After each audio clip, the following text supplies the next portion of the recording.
Uma apresentadora começa mostrando uma notícia, dizendo que um jogador completou 12 missões, e adquiriu 3 espíritos malignos, e por isso foi recrutado por exorcistas. Então é explicado que desde um lançamento de um jogo de suspense, toda pessoa que chegar aos seus 18 anos será transportado para o jogo do suspense, e terá que concluir cenários. E ao concluir, os jogadores recebem recompensas.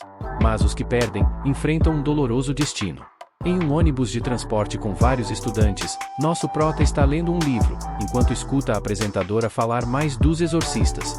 Então um rapaz atrás dele, comenta que inveja os jogadores que conseguem concluir os cenários assustadores, e que se fosse ele nem sairia do lugar. Então seu colega ao lado diz que essas pessoas são malucas, pois eles vão atrás de prêmios, sem se importar com os outros.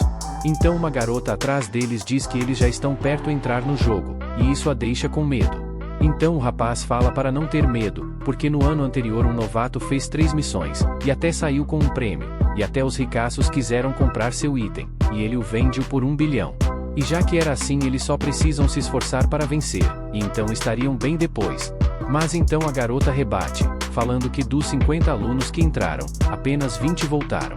E enquanto mais alunos começam a se preocupar, a professora os tranquiliza, dizendo para não ter medo porque a taxa de sobrevivência aumentou quando o governo assumiu o jogo, e a dificuldade agora é baixa. E mesmo que eles fossem de Vasco, eles iriam voltar ao mundo real a salvo. Então o rapaz ouvindo isso vira para seu colega, e diz que outro mês 1/2 entraram pela primeira vez e todos saíram bem. Então um colega do prota se vira para ele, e diz que eles devem arranjar tempo para se inscrever no jogo, ou poderão ser forçados a entrar. E o prota pensando que pode ser forçado a entrar, lembra de um professor falando do jogo, e que para entrar, há 2 maneiras, uma é se inscrevendo para participar dele, e a outra é sendo forçado a entrar, mas elas são diferentes. Na primeira o governo intervira, então se você for de arrasta para cima, você voltará à realidade vivo. Mas a outra maneira, que é ser forçado, se for eliminado, não voltará para a realidade. Então se os alunos não se inscreverem, eles não voltaram ao mundo se forem eliminados. Então o prota tranquiliza seu colega, e quando ele terminar suas coisas, ele vai se inscrever junto com ele.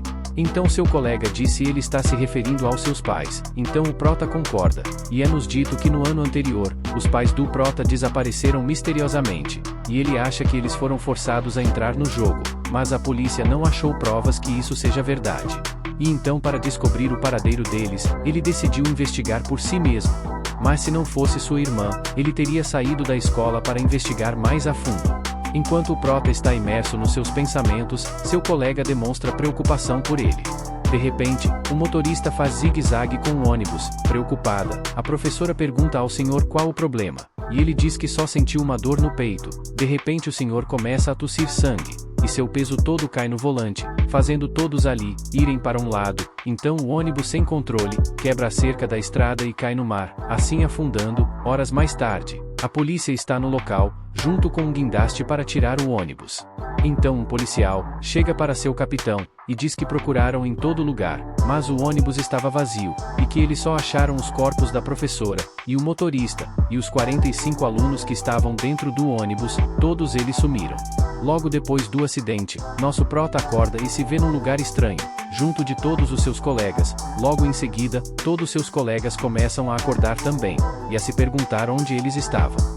De repente uma estátua de gárgula aparece atrás deles, então uma garota sai dela, e recepciona a todos ali, e diz que irá explicar as regras. Eles serão transportados para locais específicos no cenário, conforme sua profissão atenda à necessidade do cliente, e que os clientes naquele lugar é igual a um deus, e não permitido ignorar nenhum detalhe ao atendê-los. Senão eles tiraram coisas valiosas deles, como suas habilidades ou partes do corpo. A interação com eles deve ser delicada, e isso será crucial para quem quiser concluir o cenário. E depois que cenário for concluído, as recompensas serão dadas com base nas missões concluídas no cenário.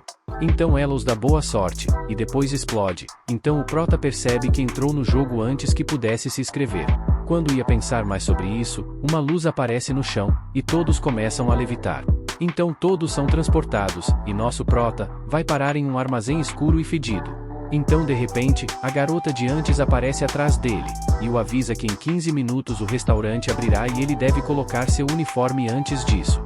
Surpreso com sua presença, ele questiona o uniforme. Então ela diz que o uniforme é uma peça importante, pois sem ele, os clientes podem vê-lo como desleixado, e isso afetaria o restaurante. Ele também deve-se ter resistência mental e certas habilidades, pois se o atendimento não for bom, os clientes sairão do restaurante. E já que esse restaurante trata seus clientes como deuses, eles devem atender às expectativas dos clientes, senão o restaurante punir os jogadores. Depois do aviso ela explode de novo, deixando o prota sozinho de novo. Então ele vai até o armário onde deve estar o seu uniforme, e diz se sentir tenso já que vai virar um garçom. Ao examinar a roupa, o prota sente nojo dela por estar meio manchada de vermelho. Ele começa a trocar de roupa, e depois que ele termina, ele faz um movimento com o dedo, e abre uma janela de status. E quando ele olha para ela, ele acha estranho ter habilidades num sistema que só tem níveis, e ele tem certeza que a janela dos outros não tem isso, e que talvez seja uma atualização. Então ao clicar na tela para ver suas habilidades, ele então lê suas descrições. O olho do demônio absorve emoções negativas do oponente, obtendo uma recompensa aleatória. O olho do anjo absorve as emoções positivas do oponente, dando recompensas aleatórias. E o olho analítico, ao concentrar seu olhar, é possível especular sobre os pensamentos do oponente e analisar os monstros. Ao ler essas descrições, o prota conclui que pode afetar as emoções dos monstros, e ainda obter recompensas com isso. Ele pensa que essa habilidade são uma trapaça nesse jogo. E agora ele tem uma trapaça particular para virar esse jogo. Vendo sua sorte, o prota até ri dessa situação. Então ele resolve deixar isso de lado, e ir para o saguão, pois o restaurante abriria a qualquer minuto. Ao sair no corredor, ele avista sua colega de turma, Licino, mas quando ele ia cumprimentá-la, ela o ignora, e segue sem desacelerar o passo. Então ele se questiona do porquê ela o ter ignorado daquele jeito. Então ele pensa que ela já deve estar lidando com um cliente fantasma.